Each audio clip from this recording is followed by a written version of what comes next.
This is the West Virginia Soccer Association Beyond the Pitch podcast on the WVSA Digital Network.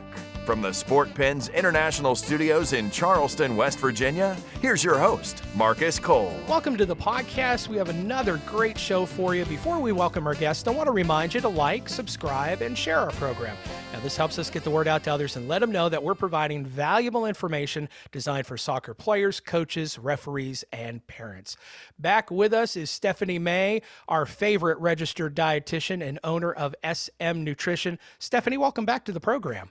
Thank you so much for having me. It's always great chatting with you and connecting with athletes, so I'm excited to be back. And we're going to be tackling a great subject today. Honestly, I think it's things that we don't talk about enough, and maybe it's because we're a little bit uncomfortable talking about it, but here on the podcast, we don't shy away from those issues. Today, we're going to be talking about 5 nutritional tips for players that are on their menstrual cycle. So why don't we go ahead and dive right in.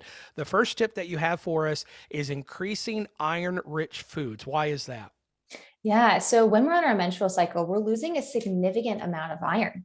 If you look up the difference between what male athletes or males and females need, males only need about 8 milligrams of iron per day. Females, 18 milligrams.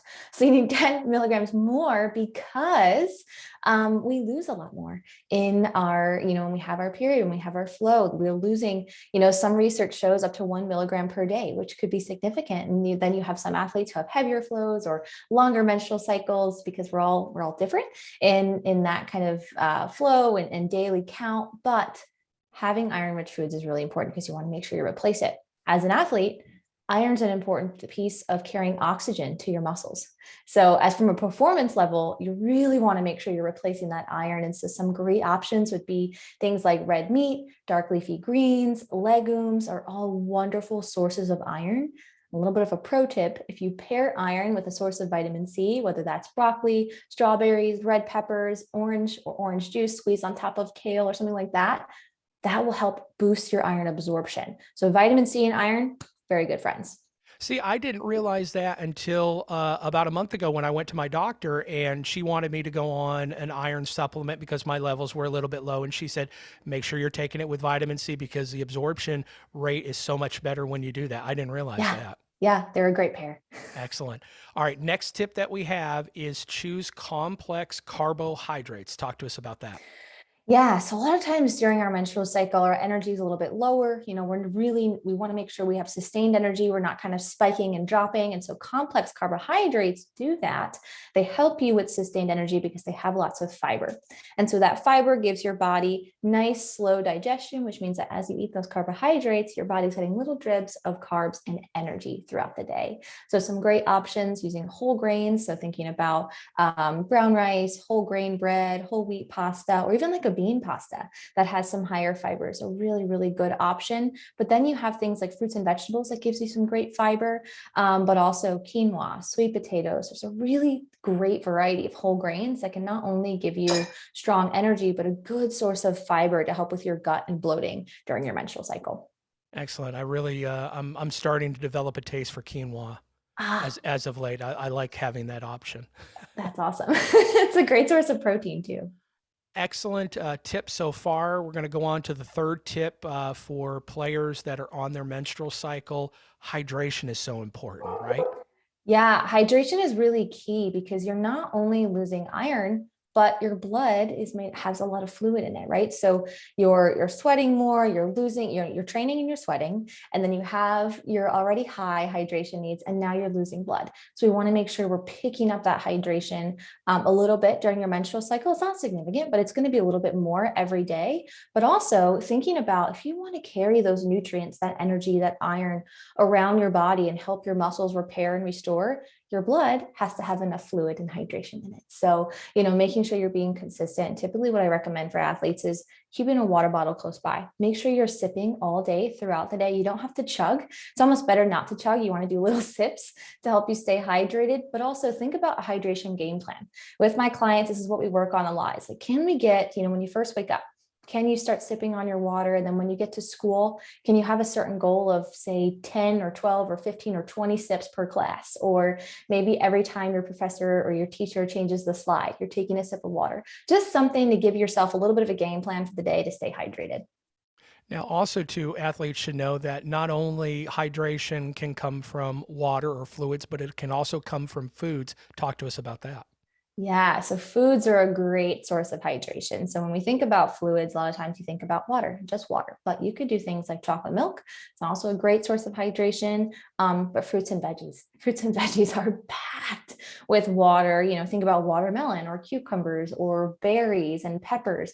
They're great sources of water, but compounding with that, they have lots of antioxidants and vitamins and minerals. Excellent. We're talking with Stephanie May, registered dietitian and owner of SM Nutrition.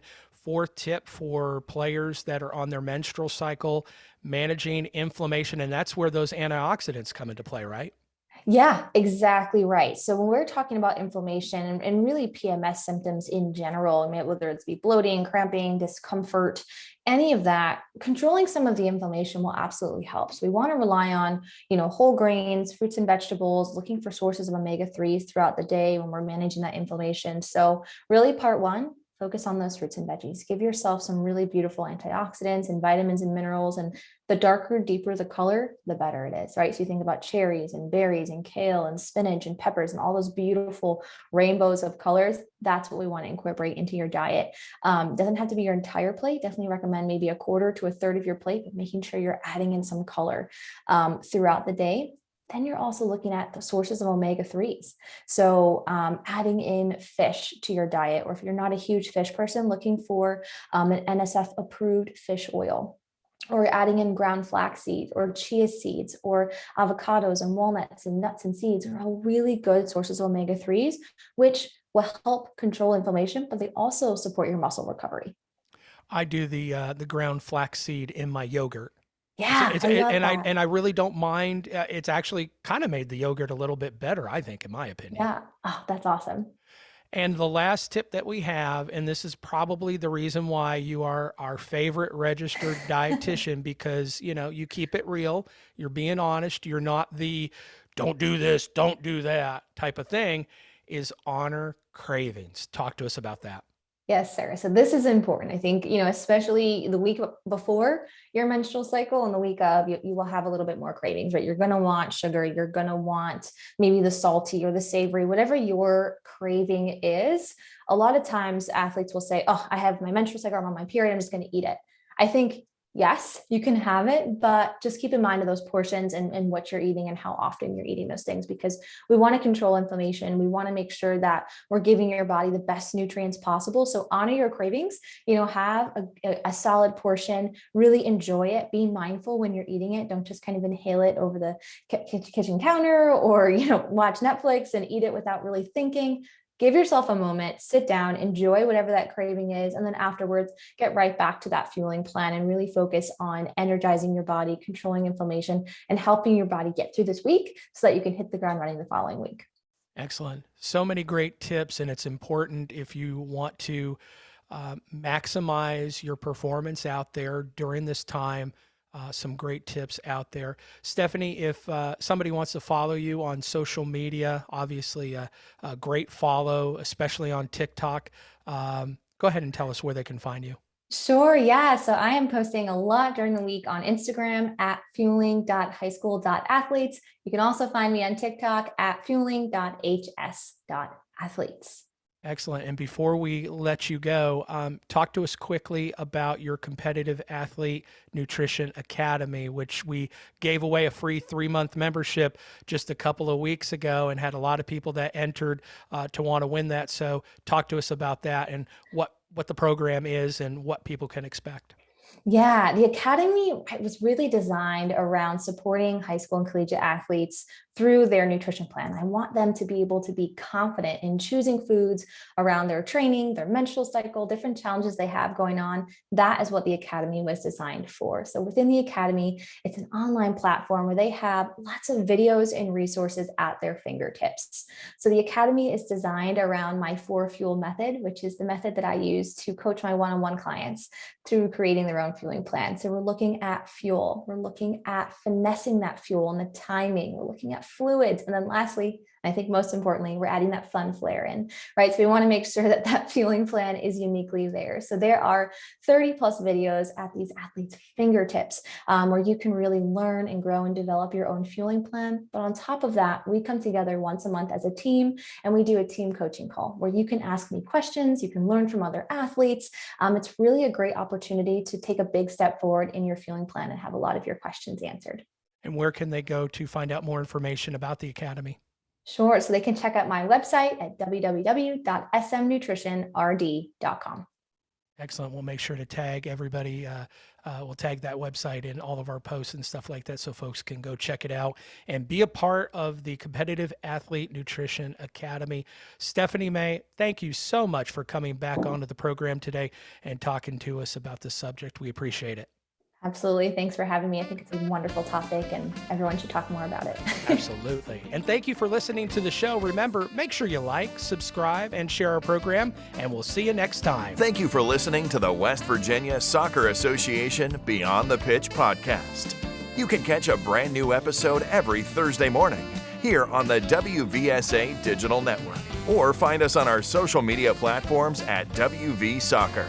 Copyright 2022. All rights reserved.